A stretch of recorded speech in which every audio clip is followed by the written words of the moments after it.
What's going on, everyone? Welcome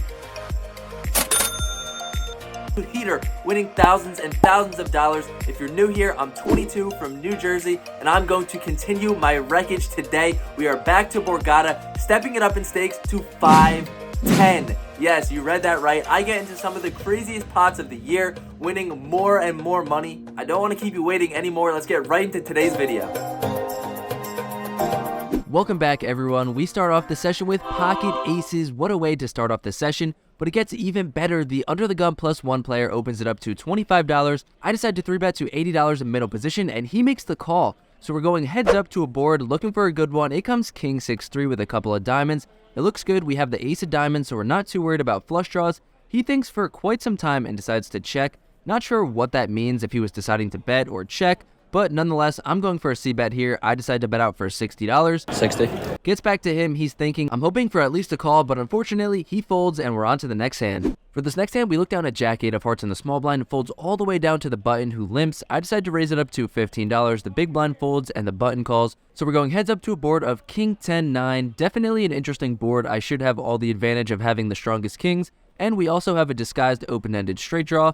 So I decide to c-bet here for $15, and now the button decides to raise to $60. What does he have? Does he have a hand like King 10, pair plus straight draws such as Queen 10, Queen 9? I'm not really sure, but I decide to put in the call here with my open-ended and backdoor flush draw, hoping to hit something on the turn, and we do hit sort of something on the turn as we now pick up a heart flush draw.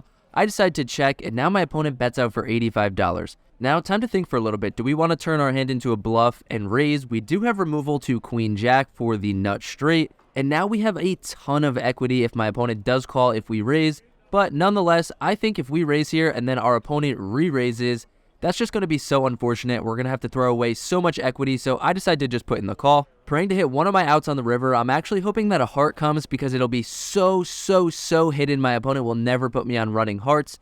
But unfortunately, nothing comes for us on the river. We just end up with Jack High here.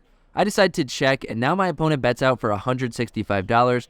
And for the same reasons that we could on the turn, I could massively turn my hand into a bluff here, as I might play Queen Jack the same exact way, although sometimes I'll raise the turn, but who knows, maybe I'll just call the turn, not putting my opponent on very much running hearts himself. So I do debate raising to like $450, $500, but I didn't pull the trigger, and we're on to the next hand, hoping to win this one. My man's next to me is rocking that all yellow fit, got that watch to match. He is looking good. Sorry if that is blinding you guys. I'm just playing. I look down at Queen 10 of diamonds in the big blind. 3 players limp. I don't think that is going to work with me today.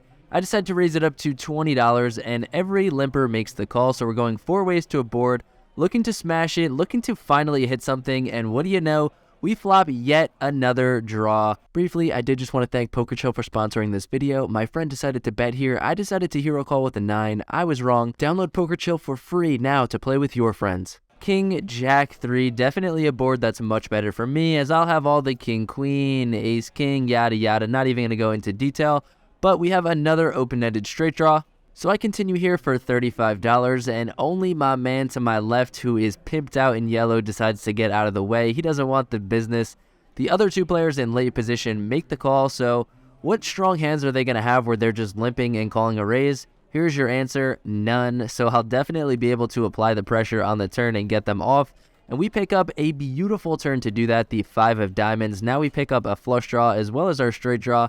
This is a perfect spot to go massive. I even like some overbetting here. I'm sure some GTO Wizard Solver. By the way, I'm sponsored by them now. Click the link down below to get 10% off your first purchase. But back to the hand. I'm sure the solver would approve of an overbet to even $200 to really put the pressure on my opponents because, like I said, they're just not going to have any strong hands that they're limping here unless they literally have pocket 3s exactly. And as expected, both of the opponents make the fold, so no one has seen any of my cards at Showdown today. Is that going to change? Now we're back in middle position and look down at King Queen of clubs, a beautiful hand. I decide to open it up to $20 and get 2 calls. So we're going 3 ways to a board, looking to smash it, and I guess we sort of do. We flop a flush draw on a board that's definitely better for both of my opponents. But nonetheless, when the big blind checks, I decide to c-bet for $20, just trying to see where I'm at here, and both players make the call. Alright, like I said, this board is definitely better for both of them, so we might need to proceed with a little bit of caution here. So it looks like we're going to need to actually hit a club here. I don't even really feel comfortable if I hit a king or a queen.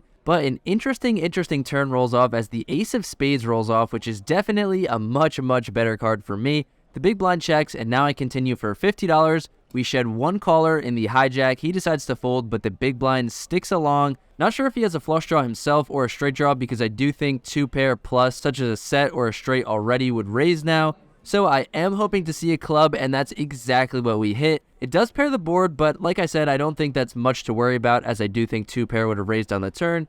He checks. I debate going small, but think, I think he's definitely got a flush here. I decide to go for $120, and now my opponent hops in the tank. He thinks forever. He counts out his chips, and I'm like, oh my goodness, they're going in the middle. This is great. Maybe he'll even raise. He pump fakes, he goes to put it in, and then he folds. Unfortunate, but nice to take this one down, and we're on to the next. Alrighty, we're back with our favorite hand, Ace King. Oh yeah, you guys know it, you guys love it, and I hate it.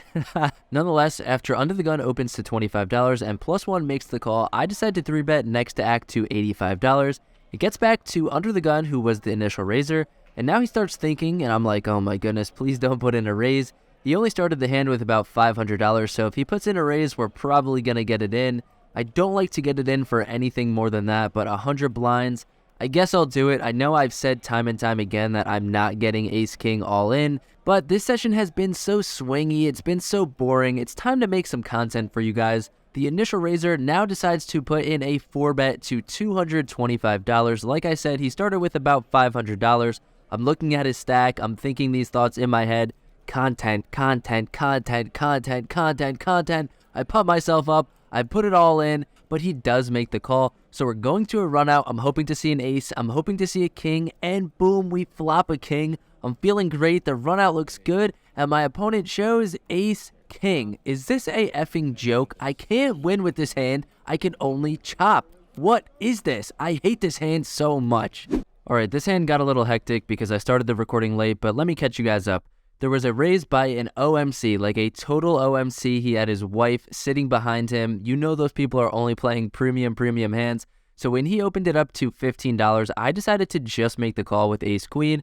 Two other players made the call, and we see a beautiful board as it comes queen high, but maybe it'll get us into some trouble as the OMC decides to lead out here for $20.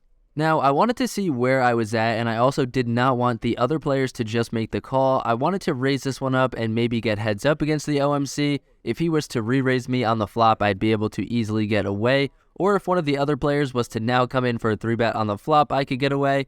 And that's sort of what happens, as one of the players in late position now decides to go all in, but his all in is only about $150. When the OMC tank folds, I obviously am making the call. I'm not folding for just $70 more.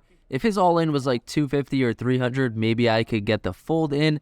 I do think he just flopped two pairs, so I do think I'm going to need some help. The run out comes, and boom, we hit trips on the river, and that's exactly what happened as my opponent flopped two pair. He shouldn't be playing that hand anyways, but wow, we get extremely lucky. I have no idea what the OMC had. Just a crazy hand, and let's get to the next one.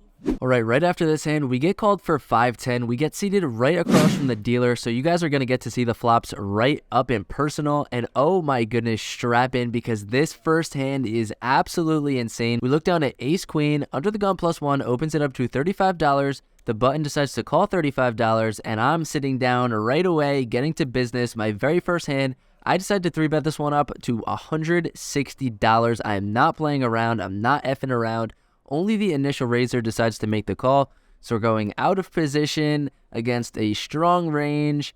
It's not ideal, but let's see if we can hit an ace or a queen. And no, the flop comes king high, as you guys see it up close and personal. But wait, we're blocking all of the strong kings in ace king, king queen. We also have the ace of diamonds, so we can't even continue with the ace high flush draw.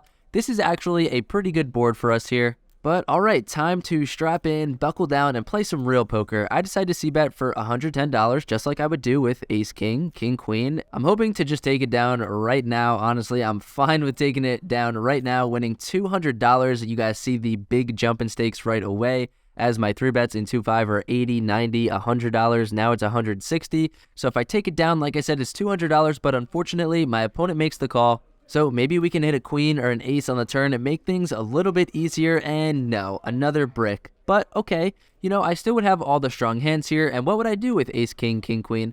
I would size up a little bit, but nothing crazy. So I decided to cut out and bet out for $275. I think I could even go bigger here with a bluff to like 325, 350, and then fully expect to shut down on the river. But after a little bit of thinking, my opponent makes the fold. Let's go. We get this one through our very first hand. Super nerve-wracking. My heart's beating super fast. Let's get to the next hand because things get crazy once again. For this next hand here, we look down at King, Queen of Spades, and I'm definitely looking for some feedback here. I decided to open it up on the hijack to $40, and we get the button and the big blind to make the call. So we're going three ways to a board looking to hit something, and no, but we're going to a board that's just once again much better for us without actually hitting anything in ace high, ace 8, 10. The big blind checks, and I decided to c bet here. I like the small sizing, but I think I went way too small. I c bet for $20. I think I should just continue to what I made it pre-flop, $40. And nonetheless, both players make the call, which is not too shocking as I bet $20 into about $130. But alright, we've got a gutter, we can hit something on the turn, maybe a king or a queen, and no, it comes a 9, which is just much better for both of them on the button and the big blind. They'll have a lot of 9-10, a lot of straight draws that just got there. So when the big blind checks, I decide to check, and now the button decides to bet $60. And after the big blind calls $60, I just don't think that there's anything for us to do here. I don't like turning our hand into a bluff. This specific hand, I just don't really think so. So I decided to fold, but I kept the camera rolling because I wanted to see what they had, and I wanted to show you guys what they had. The river now comes another 8, the big blind checks, and now the button checks, and the big blind shows 10-6 offsuit and wins. And I'm kicking myself because if I decided to triple barrel, I definitely would have won this hand. There's no way that 10-6 would have held on, but you never know what anybody's going to do. And now let's head to the craziest hand of the night and one of the craziest hands that I've played in a very long time. Alright, so we look down at ace queen of diamond on the button and some crazy action ensues. The hijack makes it $35, the cutoff calls $35, and now I decided to 3-bet again like I did the very first hand I sat down to $160. The small blind now cold calls the $160.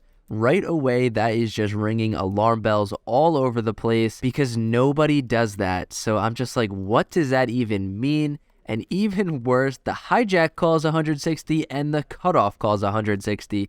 So yeah, you could say this is some crazy action. We're going 4 ways to a bloated pot with over $600 in the middle. I'm basically done with this hand unless I flop a flush draw, a flush, an ace, ace queen.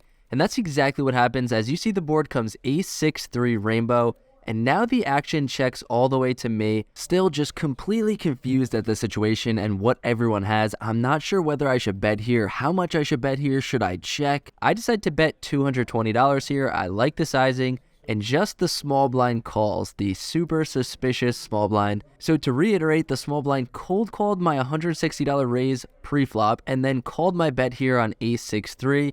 What does he have? It's smelling a lot like ace king, pocket aces and pocket kings that are just not scared of anything pre-flop. So we shed 2 players and we're just going heads up to a turn here. And now the turn comes the king of clubs. So I'm very frustrated as I don't think that there's any way ace king is going to fold. I mean, there's no way ace king's going to fold anyways. I mean, it's slightly less likely that he does have ace king with this out there. And now to make matters 4 million times worse, the small blind leads out for $250. What is going on? Does he have ace king? Does he have kings? Why would he play it like this? It makes absolutely no sense. But with this price, $250 into a pot that has over $1,000 in it, there's no way I'm folding. We're just going to have to call and evaluate a river. I might be in trouble if the river is another ace or a queen. I have absolutely no idea what this guy has. And now the river comes the 9 of spade. Every straight draw breaks, the flush draw breaks. I'm basically just losing to ace king or pocket kings. Now the small blind thinks for a little while and decides to go all in for $1,100. What the F? My brain is all over the place. Is he doing this with ace jack? Is he turning ace 10 into a bluff? Did he flop? I have no idea. Would he cold call pocket 6s, pocket 3s? No way, right? So it's basically ace king, pocket kings. Is there any way in the world he has pocket aces? I mean, why would he want to just cold call and let the other players call and go 4 ways with pocket aces? It doesn't make any sense. It's either those 1, 2, 3 super strong hands or an absolute airball bluff with, say, Jack 10 of clubs, Queen Jack of clubs. Is he going to do that? It just doesn't make any sense. I think those hands would like to check jam the turn. I showed a lot of aggression, so it's pretty likely that I was going to bet the turn. I obviously was going to. You guys see my hand. There's no way I was going to check that turn. So why would he just lead out? It makes absolutely no sense.